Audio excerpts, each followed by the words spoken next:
अस्सलाम वालेकुम नाजरीन, मैं हूं उमर चीमा एजाज सैयद के साथ। आज के टॉक शॉक में हम बात करेंगे नए निगरान वज़ीर आज़म पर। क्या वो इलेक्शन टाइम पर करा सकेंगे? उनकी काबीना में कौन लोग होंगे? इलेक्शन टाइम पर होंगे या वो एज अ वज़ीर आज़म कंटिन्यू करेंगे? इस पर बात होगी एजाज सैयद से। जनाब एजाज सैयद साहब, चीमा साहब, वेलकम टू द शो। आपको भी खुश आमदीद शो। आप टांगे ज़रा कंट्रोल किया करें, मेरे लिए कोई जगह नहीं छोड़ते। चीमा साहब कोई बात नहीं। और दूसरा ये है कि कल से आपकी एक तस्वीर वायरल चल रही है, आपको निगरान वज़ीर आज़म के साथ कोई बातें कर रहे हैं। नहीं, मैं और साथ एक और बंदे के साथ भी वो एक आपके साथ जो है ना, एक वो शॉर्ट्स पहने हुए एक बंदा खड़ा था, वो पता नहीं कौन था, उसके बारे में तो नहीं, आप जो है ना बड़े क्लियर आ रहे उमर चीमा कहते हैं। अच्छा तो अच्छा एजाज, कोई आपकी क्या क्या तवक्कुआत है निगरान वज़ीर आज़म से? अच्छा चीमा साहब, मेरे ख्याल में तवक्कुआत के ऊपर तो बाद में बात करें। सबसे पहली बात यह है कि निगरान वज़ीर आज़म कौन है। ये बात पब्लिक में उस पैराए में नहीं आई। मुझे भी मुख्तलिफ शोज़ में बुलाया जाता रहा, लेकिन मैंने भी पूरी बात नहीं की। इसलिए नहीं की क्योंकि मैंने टॉक शॉक में आके बात पूरी करनी थी। पहली बात तो ये है कि ये जो साहब हैं, अनवार काकड़ इनका नाम है, ये जो गुज़श्ता वज़राए आज़म निगरान वज़राए आज़म है उनसे ऑल टुगेदर मुख्तलिफ है। उसकी एक वजह यह है कि एक तो यंग है, मिड 40s में है ये। नहीं, मिड 40s में नहीं है, लेट 40 क्रॉस कर गए हैं। अच्छा, लेट 46? नहीं 50s में है, यानी कि अर्ली 50s में। अच्छा, अर्ली 50s में। अच्छा, मेरे जहन में यही था कि मिड 40s में। आप हर एक को अपने लेवल पे समझते हैं, यंग आपने क्वालिफाई करना होता है। लेकिन इवन अर्ली 50s में भी है तो यंग है with compare to the previous जो निगरान वज़राए आज़म है। एक बात तो ये है। दूसरी बात ये है चीमा साहब के एक सिंगल पेरेंट की औलाद है। इनकी मदर की डेथ हो गई थी, और एक बहन है इनकी और एक ये भाई हैं, दो बहन भाई हैं। इनको पाला पोसा इनके फादर ने पाला पोसा। मिडिल क्लास इनका घराना है। बन्नू से इन्होंने शादी की हुई है, पश्तून है, रहते ये कोयटा में। अर्ली 90s में ट्यूशन पढ़ाते रहे, और पहली जो इनकी नौकरी थी वो 1500 रुपये की थी, और वो UNHCR का एक प्रोजेक्ट था जिसके अंदर इन्होंने छोटा सा काम किया था। तो 1500 रुपये की पहली, गालबन 1994 की बात है। 1700 की 1700 मुझे 1500 याद है। खैर 1700 रुपये की पैसे का हिसाब किताब आपका ठीक नहीं है। ठीक नहीं है, ऐसे ही। तो आपने 200 रुपये इजाफा कर दिया, ठीक है, चलें जी। 1700 रुपये इनकी पहली नौकरी थी। फिर ट्यूशन्स पढ़ाते रहे। फिर कोयटा में मुख्तलिफ स्कूलों में, प्राइवेट स्कूलों में भी पढ़ाया इन्होंने। गालबन ग्रामर स्कूल में भी पढ़ाया, वहाँ पे टीचर रहे हैं। फिर करते करते इन्होंने अपना कारोबार किया। बलूचिस्तान यूनिवर्सिटी में ये नेशनलिस्ट पॉलिटिक्स करते रहे। फिर लंदन चले गए, बरतानिया चले गए, और बरतानिया जब नेशनल पॉलिटिक्स कर रहे थे तो ये लेफ़्ट की पॉलिटिक्स किया करते थे। ये सुर्खे थे स्टूडेंट पॉलिटिक्स में। तो फिर जब सुर्खों को जब जिसे कहते हैं ना मुश्किलात का सामना करना पड़ता है तो वो आमतौर पर फिर यूरोप चले जाते हैं। तो खैर ये यूरोप चले गए, वापसी पे आए तो ये एक डिफरेंट आदमी थे। ये वापसी पे उमर चीमा बन चुके थे। ठीक है, देख लें इस टाइम ये कॉम्प्लीमेंट है, ये कॉम्प्लीमेंट है, मैं कॉम्प्लीमेंट ही दे रहा हूँ, आप देखें इस बात को।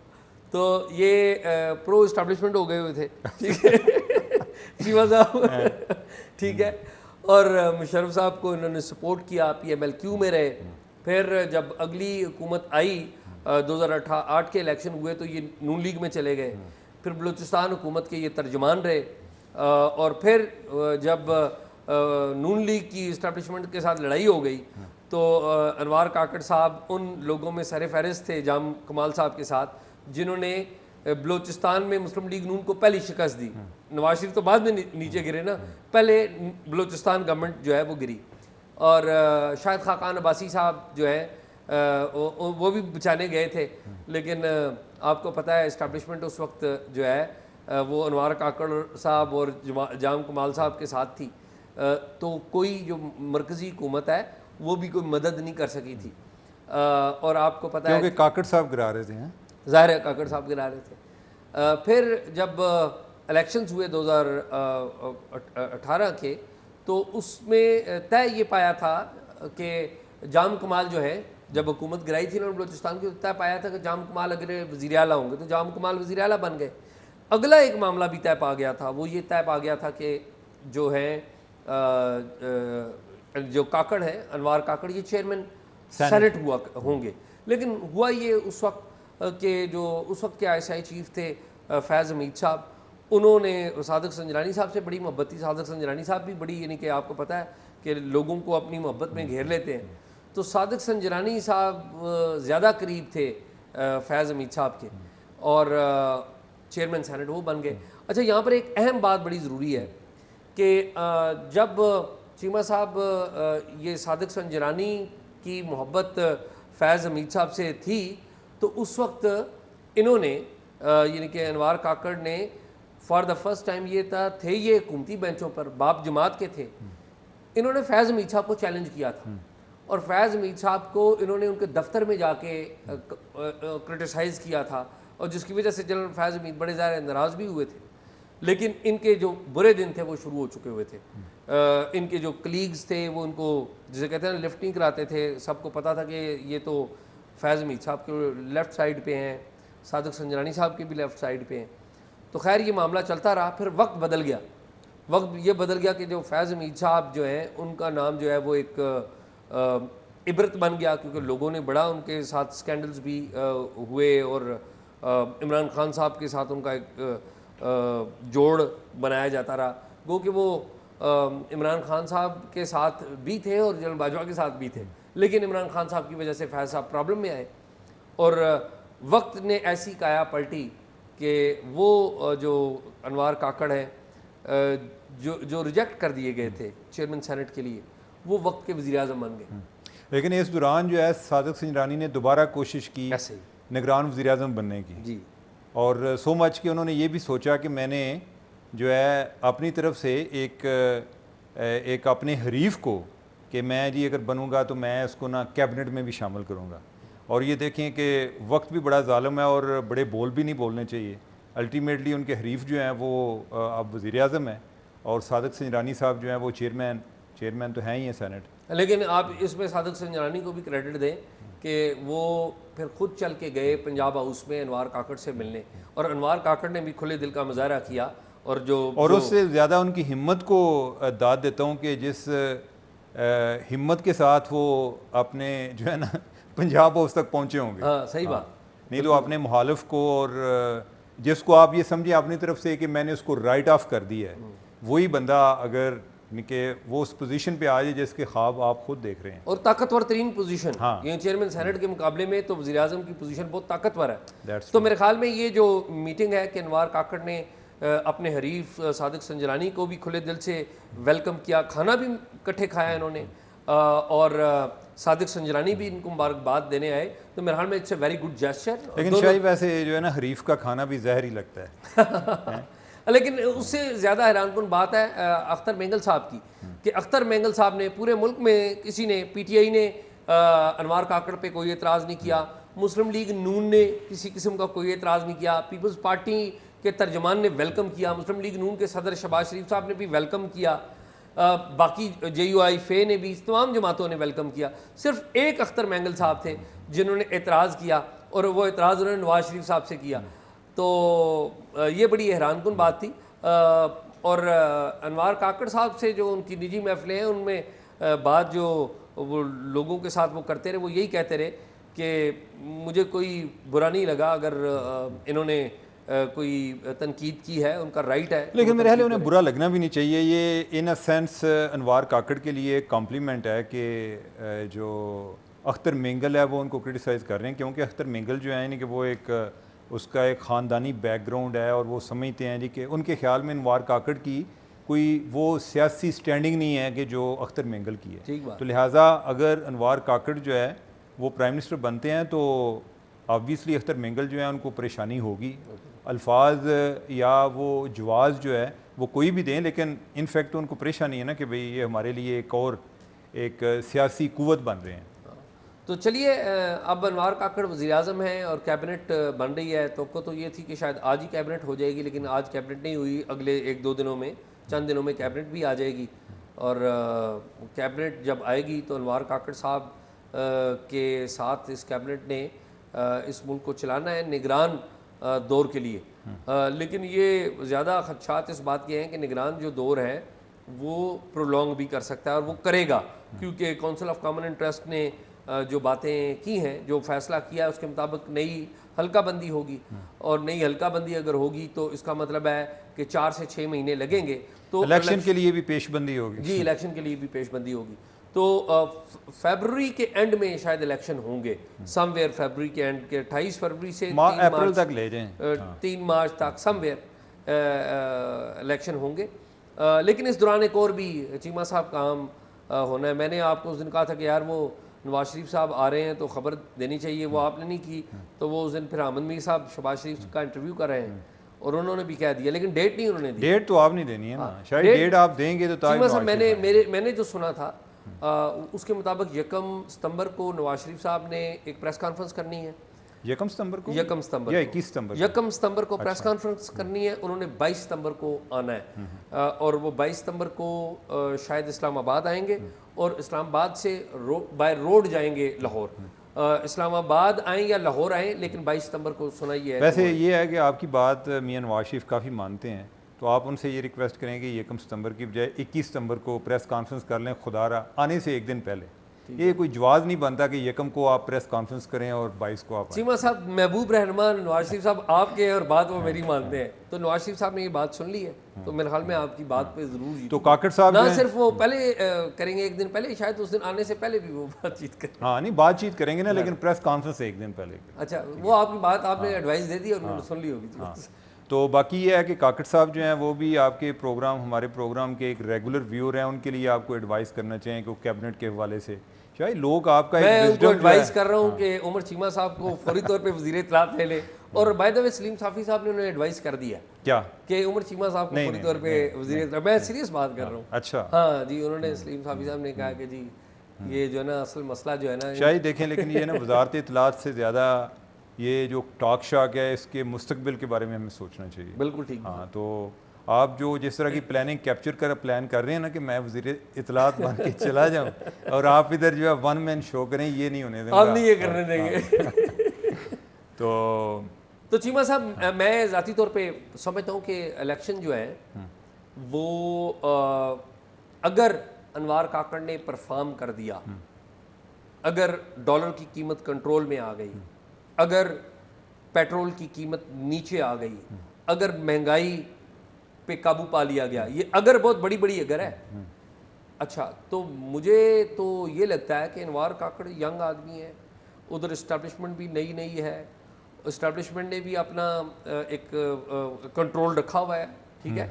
तो मुझे तो लगता है कि ये फिर ये ना हो कि ये अनवार काकड़ ही प्रोलॉन्ग करें। आप क्या चाहते हैं कि अनवार काकड़ जल्दी चले जाएं या मैं ये समझता हूँ कि अनवार काकड़ आइन के तहत अपना जो उनको असाइन किया हुआ रोल है वो ऐसे तरीके से अदा करें, एक अच्छे तरीके से, अच्छे निगरान की हैसियत से तारीख में अपना नाम कमाएं, इज़्ज़त कमाएं और फिर घर जाएं। मैं ये चाहता हूँ। शायद ये जो है ना, आप हर जगह पे ये कह देते हैं आइन के मुताबिक, आप वाजे किया करें ना, आइन में बहुत कुछ लिखा हुआ है। आइन में जो है वो कोई इकनॉमिक एमरजेंसी भी लग सकती है। आइन में ये भी है कि ये हल्का बंदियां जब होनी है तो लोगों ने इतराज़ भी करना है, और जब लोगों ने इतराज़ करना है वो अदालतों में भी जाएंगे। आपकी ये बात सुनकर अनवार साहब के दिल पे बहुत खुशी की जो है ना लड्डू फूटे। वो इसी चक्कर में कि वज़ीर इत्तलात ना बना, वो वज़ीर इत्तलात बना सकते हैं, ये बात देखिए। तो कि और मुझे मेरे पे केस हो सकता है। सही बात है। तो वैसे ये है कि एजाज मेरे ख्याल है कि 6 माह में इलेक्शन हो जाने चाहिए। हाँ नहीं हो जाने चाहिए, लेकिन वो जो आइन की जो तशरीह आपने जो इशारा नहीं, मैं ये कह रहा हूँ कि असल में आइन जो है ना, आप को वाजे किया करें। आइन में बहुत कुछ लिखा हुआ है, यानी कि इवन इलेक्शन जो है 90 दिन में होने थे, इवन 60 दिन में भी हो सकते हैं। हम जो 90 दिन की भी बात करते हैं वो भी आइन कहता है कि अगर जिस दिन असम्बली की मुद्दत पूरी होनी है उस दिन अगर असम्बली डिज़ाल्व होती है तो 60 दिन के होने हैं। आइन ही ये कहता है कि अगर कोई 3-4 दिन पहले असम्बली डिज़ाल्व हो जाती है तो फिर 90 दिन में होने हैं। आइन ही ये बात करता है कि अगर कोई पहले मरदमशुमारी हुई है और उसकी अप्रूवल भी गवर्नमेंट ने दे दिया है तो नई हल्का बंदियों के बगैर इलेक्शन नहीं हो सकते। इवन जो अगर हम मार्च अप्रैल की बात कर रहे हैं तो वो भी आइन के तहत कर रहे हैं। तो लिहाजा मैं कह रहा हूँ कि आप आइन की आपकी कौन सी बात कर रहे हैं। साहब बात ये है कि ये मैटर है कि जो फैसला पावर करती है ना उसके लिए जवाज भी ढूंढ लेती है और उसके लिए तबलची भी ढूंढ लेती है, ठीक है। आज अगर हुकूमत फैसला कर लेना कि जी 90 दिन के अंदर इलेक्शन करवाने हैं, ठीक है, आपकी इस्टेब्लिशमेंट ने भी ये फैसला कर लिया, हुकूमत ने ये फैसला कर लिया, तो तमाम लोग 90 दिन के इलेक्शन के हक में बातें करने लग पड़ेंगे। तो ये जो है ना, ये पावर जो डिसीजन करती है ना, लोग उस तरफ देखने लग पड़ते हैं। तो आप बताएं ना, आप बताएं। आइन वही है जो लिखा हुआ है कि 90 दिन के अंदर इलेक्शन होने हैं। आइन वही है जो लिखा हुआ है। मैं वो सुन लेना, सुन ले मेरी बात। और अगर ये देखे ना, वो जिसे कहते हैं मन रामी ते उजता ढेर, पंजाबी में ये कहते हैं कि अगर किसी ने डिसऑनेस्टी का सोच लिया है कि जी हम 5 साल चलाएंगे, तो भाई आप कैसे रोक सकते हैं उसको?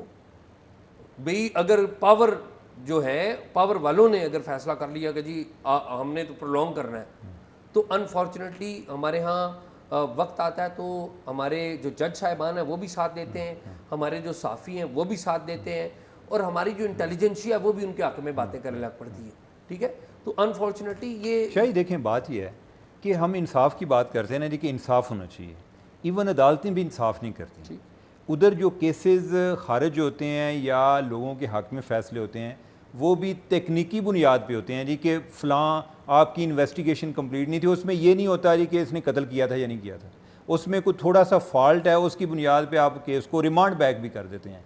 मैं ये कह रहा हूँ कि वो सारे जवाज़ जो हैं वो आइन और कानून की किताबों से ही तलाश करते हैं। ठीक है, आपने उनको बताना है जी कि ये चीज़ जो है होनी चाहिए, क्लियर कट बताएं, यानी कि ये जो है ना, आप बताएं कि भाई अब आपने जो करना था आपने कर लिया है, आपने मरदमशुमारी के लिए काउंसिल ऑफ कॉमन इंटरेस्ट से अप्रूवल ले लिया है, तो आपने उनको डेडलाइन देनी है कि इससे आगे नहीं जाना। इस टाइम हमारा पूरा पाकिस्तान टाक शाक देख रहा है। अच्छा उमर चीमा साहब, मैं ना आपको एक एग्जांपल देता हूँ, और ये तारीखी वाक़या है, और इसके जो रावी है ना, वो 2 मुख्तलिफ बंदे हैं, और उनमें एक किरदार है सारे वाक़े का।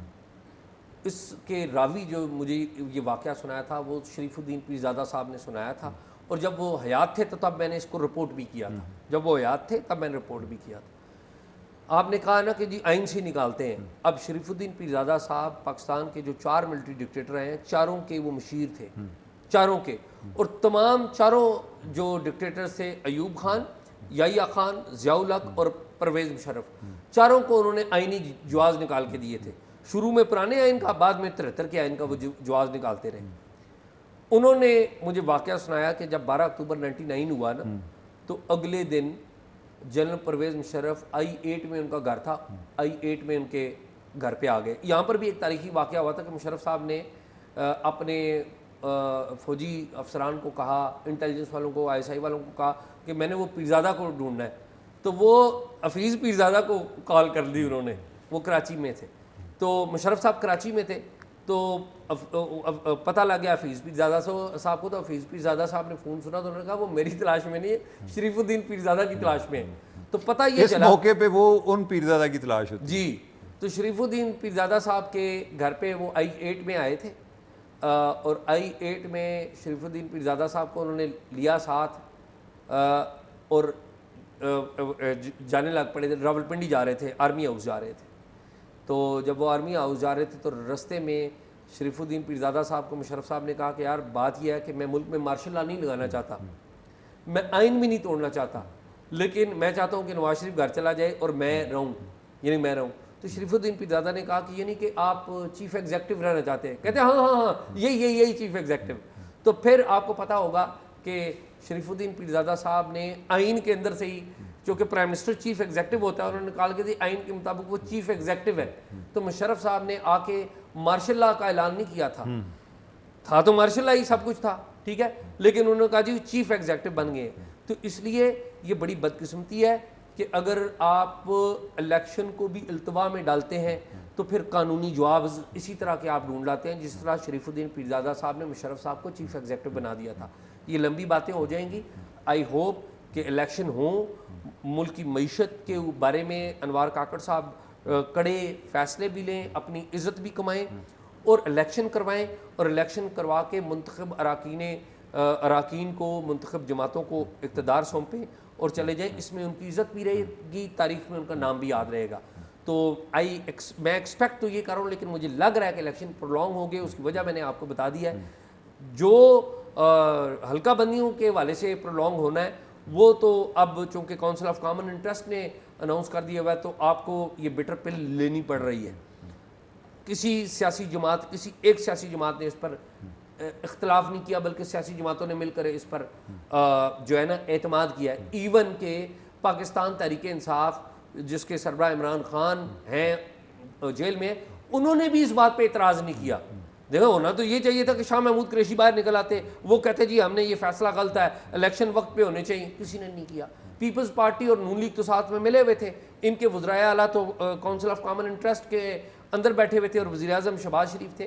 तो अब सिचुएशन ऐसी है कि ये सारी चीज़ें हमारे सामने हैं। तो आई एक्सपेक्ट के अनवार काकड़ इनके इस्टेब्लिशमेंट के साथ बहुत अच्छे ताल्लुकात हैं और ये इस्टेब्लिशमेंट के साथ दलील के मौजू के ऊपर दलील के साथ भी बात करते हैं। तो मुझे यकीन है और उम्मीद, शुरू में उम्मीद रखनी चाहिए और पॉजिटिव उम्मीद रखनी चाहिए कि चीज़ें हम बेहतर समझ में लेके जा सकें। अब नतीजा क्या निकलेगा ये मैं और आप देखेंगे कि क्या नतीजा निकलेगा। तो नाजरीन, आपने गुफ्तगू सुनी है और अनवार काकड़ साहब जो हैं, आपने भी एजाज सैयद की जो आपसे तवक्कुआत हैं उनके बारे में आपको आगाही होगी कि वो ये चाह रहे हैं कि आप 6 माह से ज़्यादा कंटिन्यू ना करें प्लीज़। तो बाकी और चीमा साहब ये चाहते हैं कि आप लंबे अरसे के लिए कंटिन्यू करें, लिहाजा इनको वज़ीर इत्तलात ज़रूर लगाएं। तो नाजरीन, हमें इजाज़त दीजिएगा, अपने कमेंट्स ज़रूर कमेंट बॉक्स में करते रहिएगा।